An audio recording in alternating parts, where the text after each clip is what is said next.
in his 80s. And he said he helped a lot of people become Krishna conscious. You can imagine in the West that time, there was no big temples, nothing.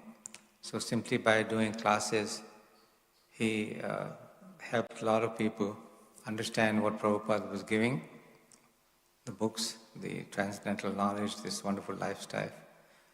And many of those devotees became leaders in Prabhupada's mission in ISKCON. And they remember that he was such a good teacher and educator. So he said at one time that you take any book from Srila Prabhupada and you read 5 to 10 pages and you can understand the whole philosophy. Do you think that rings true with you? Does that seem true? You take any book from Srila Prabhupada, you read 5 to 10 pages, and the complete philosophy, different words, different emphasis, but all the essentials of Krishna consciousness one can understand. All the essentials of life. Because actually it is very simple. To understand the reality, the truth about life is very simple. And Prabhupada actually says that it's very simple for the simple-minded, but it's very difficult for the crooked person. So if you're having trouble, that means there's some real anarthas within our system. Consciousness is very polluted. Just like if you have these glasses I was wearing, if you had given me these glasses and they were completely covered with very dark, thick mud, would I be able to see through them? No, I cannot see through them. But if the glasses are clean and shiny and well kept, then if I use them, then I can see clearly. So if our heart is very dirty, very complicated, full of difficult things, then people cannot understand the simple philosophy Srila Prabhupada has given us. Although there's so many books, 18,000 verses, Srimad Bhagavatam, 700 verses in Bhagavad Gita, Chaitanya Charitamrita, there's 17 volumes. So many of these small books are there that we have downstairs in the stores. So much information Prabhupada has given, so many letters, so many lectures. Those of us who are fortunate enough to develop a taste for hearing from Srila Prabhupada, you know that you can read the same verse and purport over and over and over again, and it's always more and more fresh. And these teachings are alive. They're full of. They're like an ocean of wisdom, of knowledge, of nectar, contained every page of Srila Prabhupada's books. And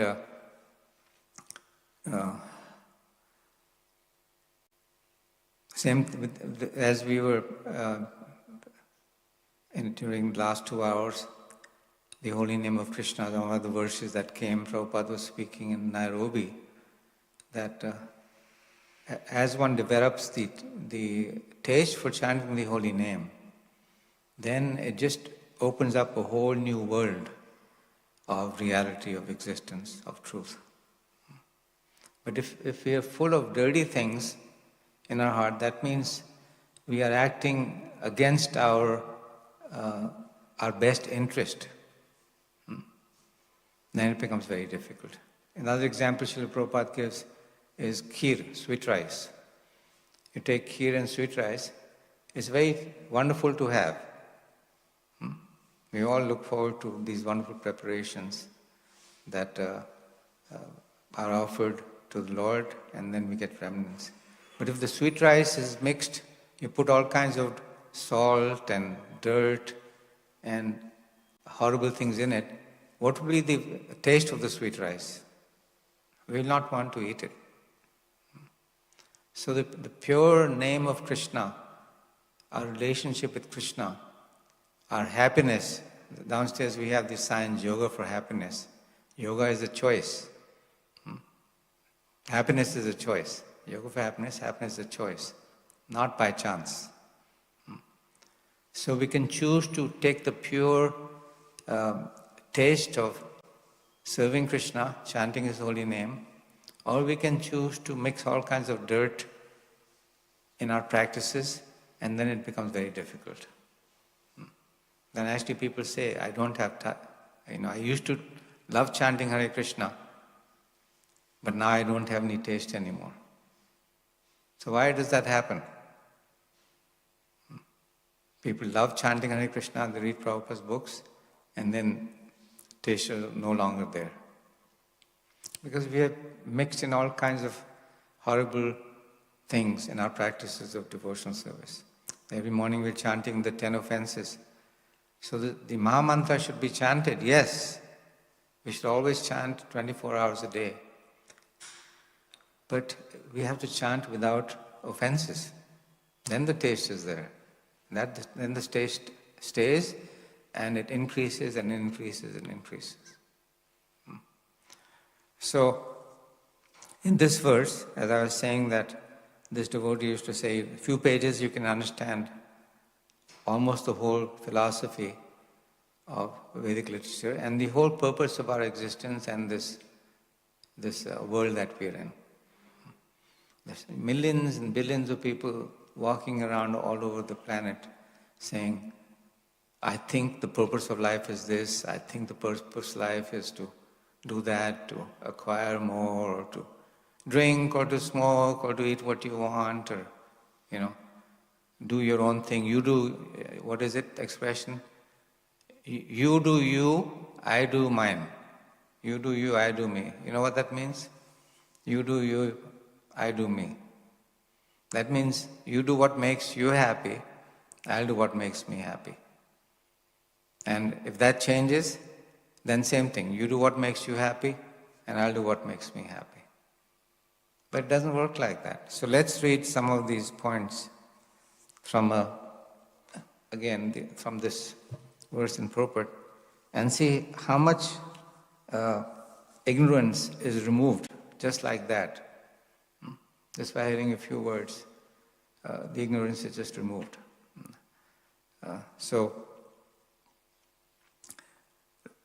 We all wonder,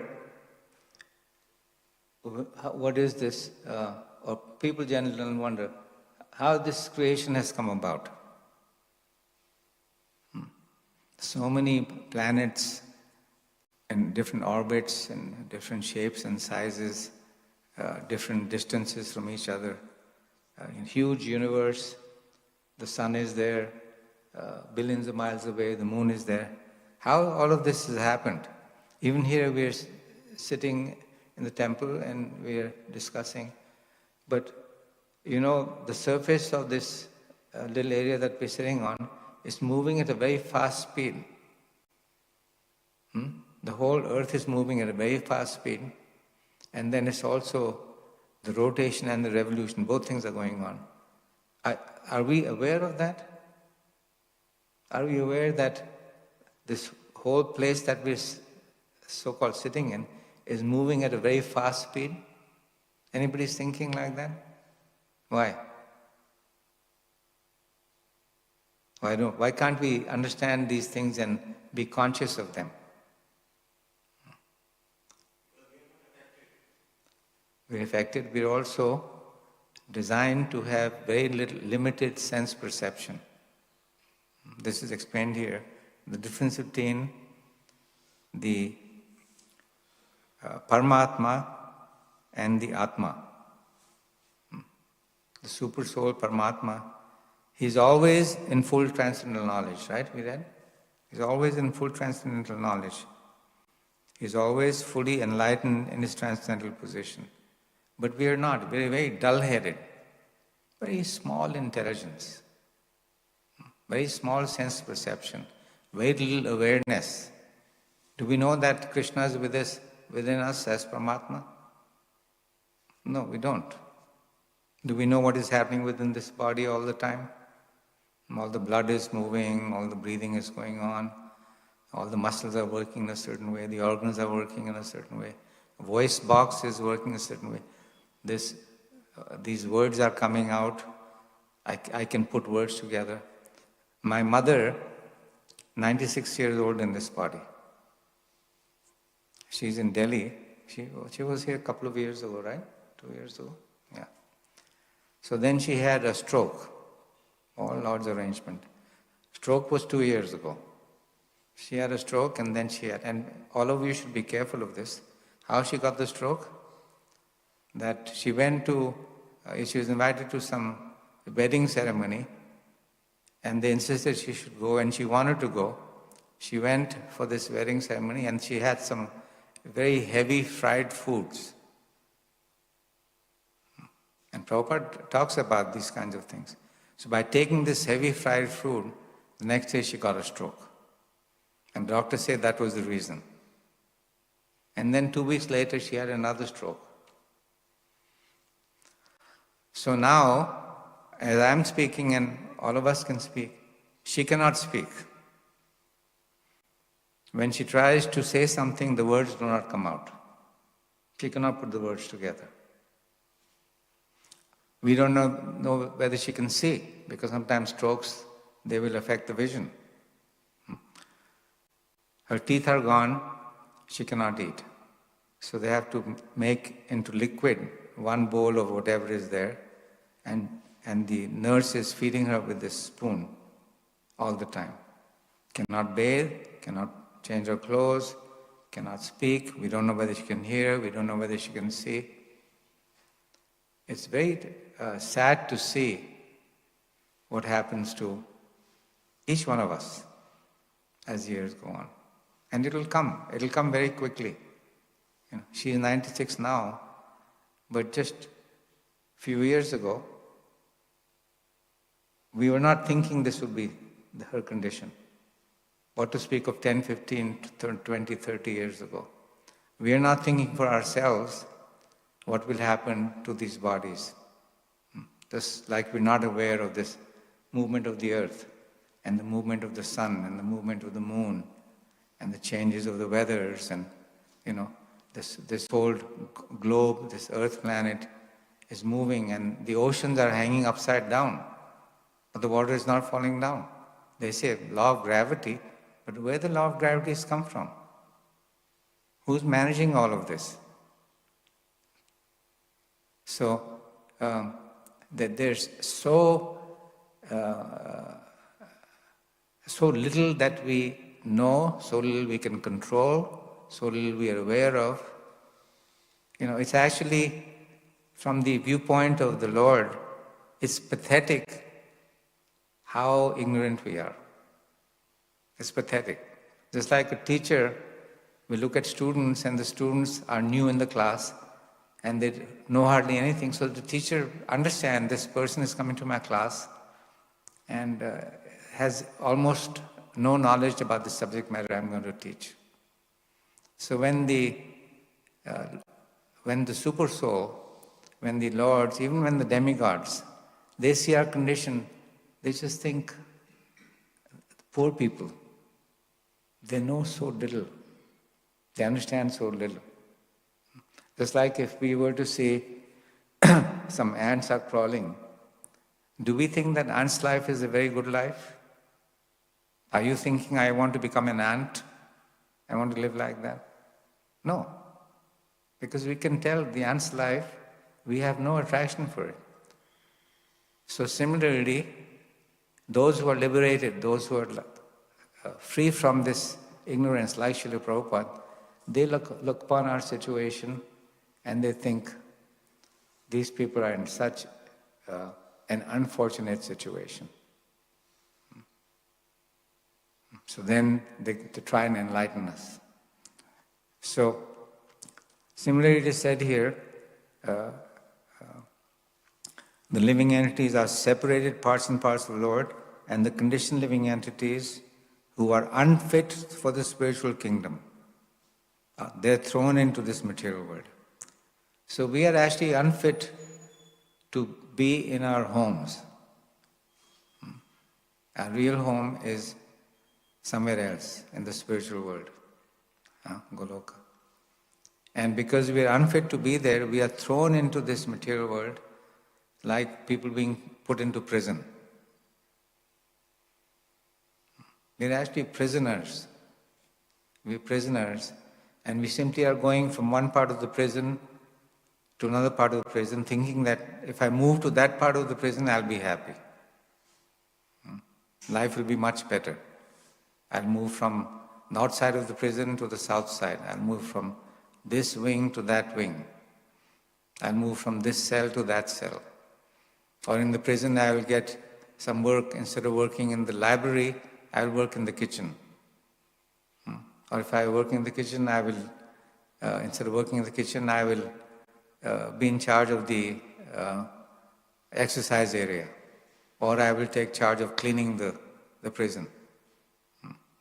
So if you make plans like that, somehow or the other, to make adjustments in this material world, we'll never be happy. Because essentially, we have been thrown into this.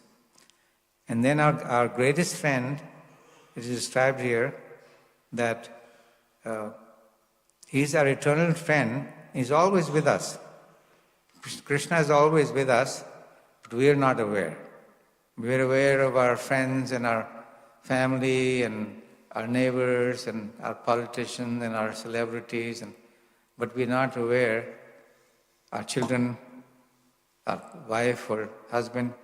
But what about our real friend? How often, for example, you think of it, how often do you speak to Krishna or try and speak to Krishna? Take his guidance.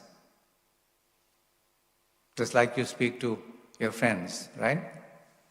So are you appealing to the Lord in the heart? Please guide me. You're there with me. You're witnessing everything. Actually, it's embarrassing. If you knew that somebody had witnessed every little thought, word, and deed of yours, and didn't miss anything, would you be embarrassed? I'm embarrassed. If I think of my entire life, and if I think that somebody has been witness all the time, very embarrassing. But Krishna is the witness. But he does not turn away from us or reject us, although he knows everything that we have done. This life and every life in the past. He's always loving us, inviting us back. Come as it is said here, come back to the spiritual kingdom, come back home. Don't stay here, don't stay in the prison. I'm with you, I'm guiding you, I'll take charge of you. Prabhupada is saying the same thing as Krishna's representative. Let me take charge of you. I'll pull you out of this mess. Just give yourself to my care. But we don't want to hear, or we don't take it so seriously. So, it is explained here that while we try and enjoy in this prison house, in material condition, Krishna always maintains his separate, independent, fully enlightened situation. He's always controlling everything. He's always free from the effects of the material nature, the three modes of material nature. He's always witnessing what is going on. The example is given of the two birds in one tree. One of them is trying to enjoy being in the prison like we are, and the other one knows everything, witness, super soul. So this is described here. The witness is the Lord, and the fruit eater is a living entity. We have forgotten our real position. We are completely overwhelmed by what goes on in this material world. Prabhupada is giving us a way out. But if we leave the association of others who are trying to become God conscious, then very quickly we can fall into this darkness again. This darkness of being in this world. So, further it is described in this purport that this is the difference between the super soul and the conditioned soul. The conditioned soul is controlled by the laws of nature, while the Paramatma, he controls he is the founder of the laws, the creator of the laws. He is the controller of the material energy. So that is our position, and you can just see that in these about 20 lines, so much information Prabhupada has given us. And if we actually read a few more verses, then one after the other, it's like the whole darkness, the whole ignorance, the fog goes away and everything becomes clear. We just have to take to the process Prabhupada has given us. It's not difficult. Living such a wonderful sattvic life, becoming free from these pillars of sin. What is the use of all these sinful activities? They destroy us. They destroy us. But people, they just go around ignoring these laws of nature, thinking that I can do what I want, this so-called, I'm free to do what I want. Such a foolish way to look at things. I'm free to do what I want. Especially nowadays, this freedom movement. Life is for being free from this and that and taxation and government laws.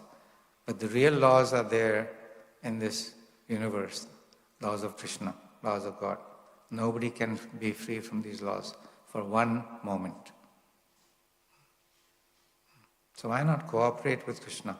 Why not cooperate with this wonderful guidance that he's giving us? And his representative Prabhupada is here to guide us, to take care of us, to keep us in a safe place, to guide us properly. Why don't we just stick to this, as Prabhupada said, just for one life? Just for one life. Just to stick to this. We have so many lifetimes have come and gone. All of us who have been exposed to this Vedic knowledge by growing up in India, we know that this is not the first time, this body, this life. So many families have come and gone, so many friends have come and gone, so many species of life come and gone. It's all finished. This life also will be very quickly it will be over. Like a dream. I was speaking about this in Bangalore. It's like a dream.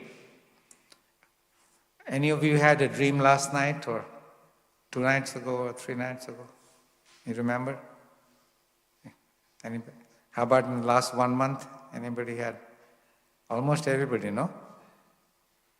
So what happened to that dream now? Was it important, that dream? The people you know in the dream, the things that you did, any pains, pleasures, successes, whatever happened in the dream, is it important what happened?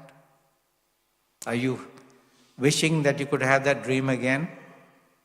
Anybody wishing, I want to have that dream again?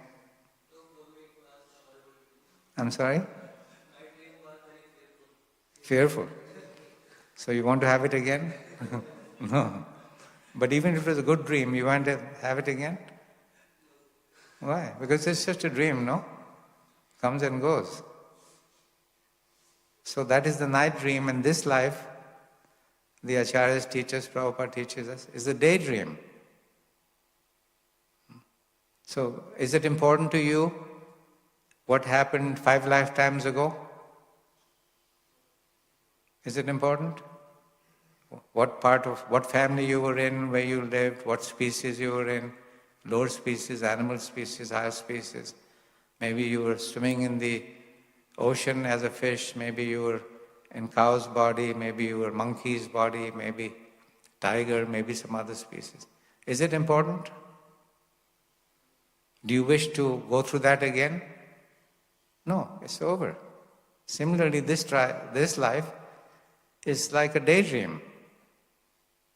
Whatever we have is going to be over. Can you take back what happened yesterday? It's gone. No control. What happened 3 days ago, 5 days ago? Finished. You can't turn back the clock. Similarly, now 10 minutes to 9. In 10 minutes, can we recreate this moment? It's over. Completely outside our control. So it's not difficult just to take up this process and try and help others, convince them to stop wasting their lives.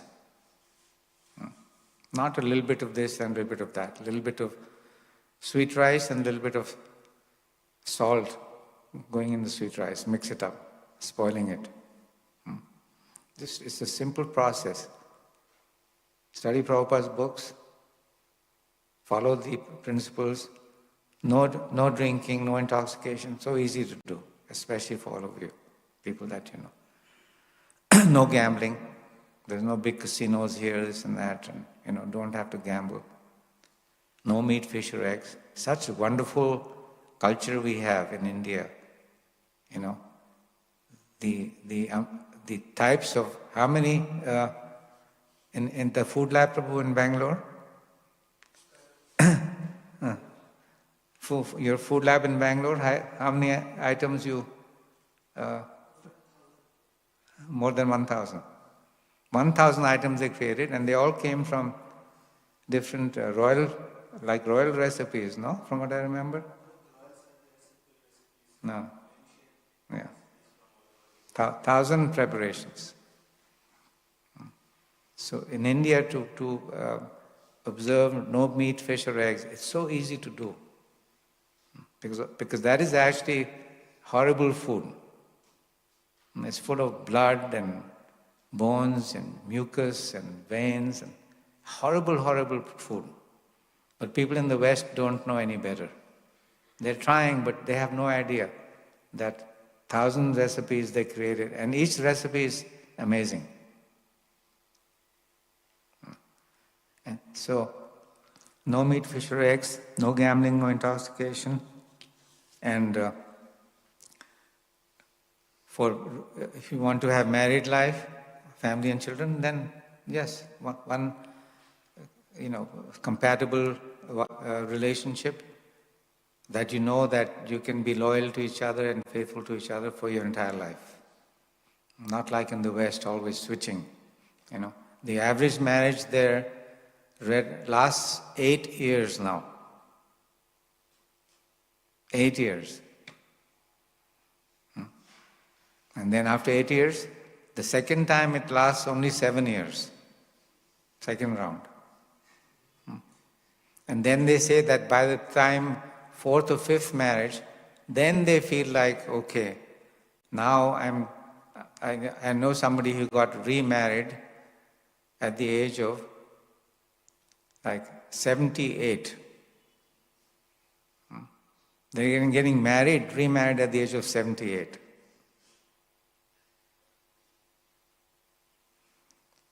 So, and how many marriages they've had, I don't know what this is. So, suitable partner, make Krishna the center.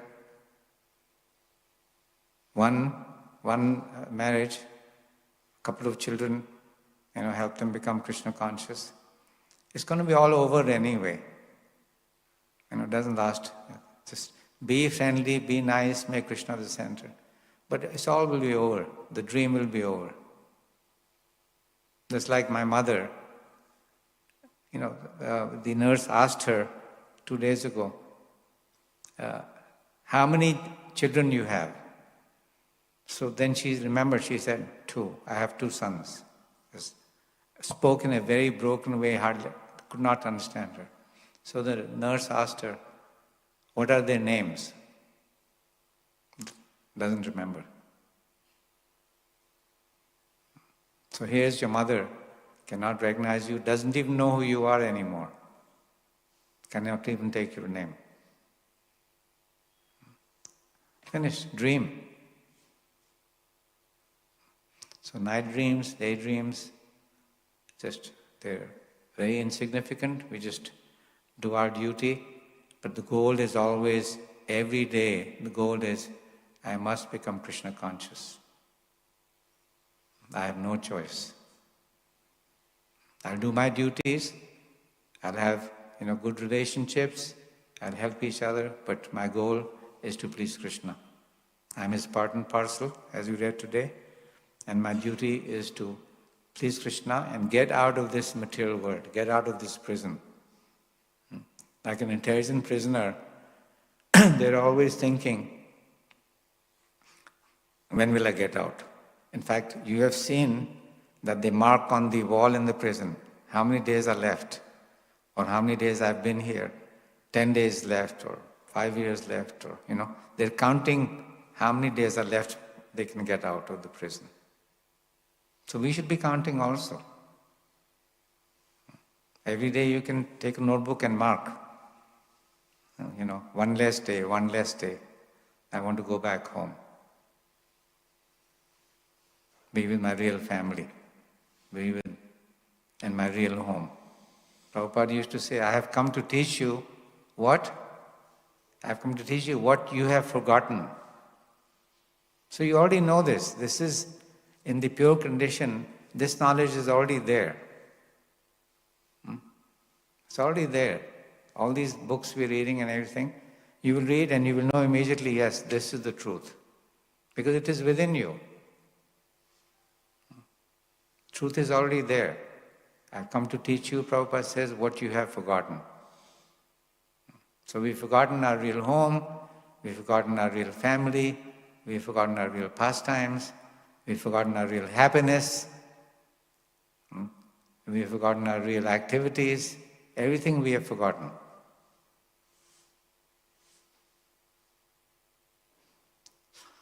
So let's help each other, let's make this determined vow that this is it, this life is it, no more. And then try and help others. If they see that you're so committed and, and in a loving way you're willing to help them, then people become attracted. Last night we took some prasadam in the new restaurant, and 4 or 5 devotees were there, including Prabhuji, and they were dealing with us in such an affectionate way. Like, it was just taking some prasadam became such a pleasure because there was so much love and affection coming from all the devotees there. And it was not something that was put on for commercial reasons, it was genuine. It was genuine, loving feelings that were coming. So we can help each other like that, Genuinely care for other people, genuinely try and help them. Let us not be selfish. We simply want to help others. And life can be very pleasant. And then at this end of this body, this life, then the, as in they say in the West, or in our case, the Vishnu Dutas will be there, or some plane will come, some swan will come. You don't know how. There'll be some transportation and method for you already, and you go back home, back to Godhead. We stop. Thank you very much. Hare Krishna. Oh, okay. Just 1 or 2 quickly. Hare Krishna Prabhu. Recently came across one small children. They were in 6th class. So their parents were very much disturbed because they are not believing Krishna Leela and all those things like Krishna lifting Govardhan hill. Yeah. So they are born and brought up in that cartoon, Disney and all those Right. things. True. So now for them, Krishna Leela, Bhagavad Gita and all those things, making them understand that this fact. So can you put some light? It's difficult, that is that is our challenge, because each person has their own setting, their own conditioning, and how to wake them up. It's difficult. So we, at least one thing we can do. I mean, we can discuss this at length, because with experience, with purification, we can learn more and more how to deal expertly with everybody, right? So that takes time. But one thing we can do, or two things we can do. Each house, the parents can decide that house should be no alcohol, no gambling, no meat, fish or eggs. That a family can decide, so that the children have no exposure to all these other sinful activities. That we can control. That is for us to convince the parents. Secondly, everybody has to eat.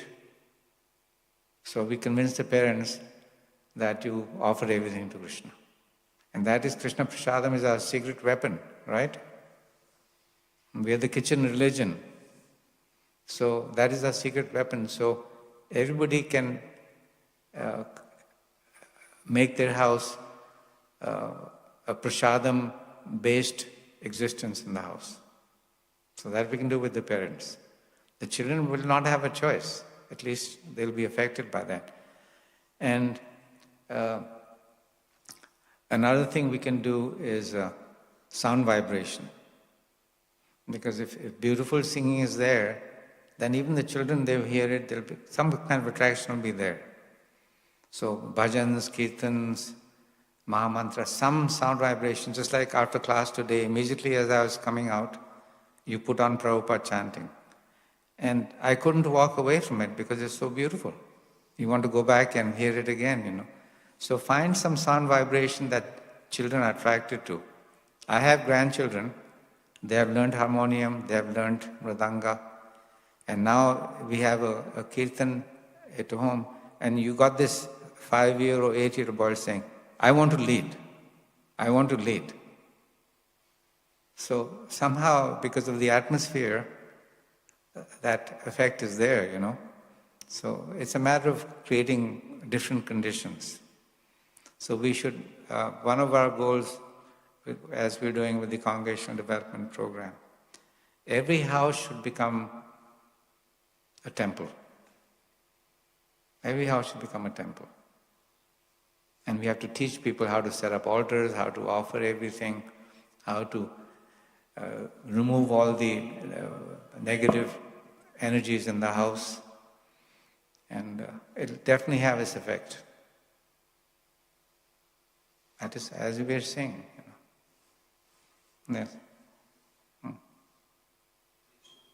Prabhu, as you said that we have to help each other. So helping means, do you mean preaching by connecting more people and helping them? Or do you mean helping our peers to follow things properly? Everything. Every person you make contact with, in here or outside, or if you're traveling, just always be in the mood of how can I help? You just make that part of your nature. So no matter what the person, what the situation is, we're always thinking how to help somebody, whoever we're interacting with. So Prabhupada says, Vaishnava means we're always thinking of the welfare of other people. So what does that mean? We always want to see other people make progress.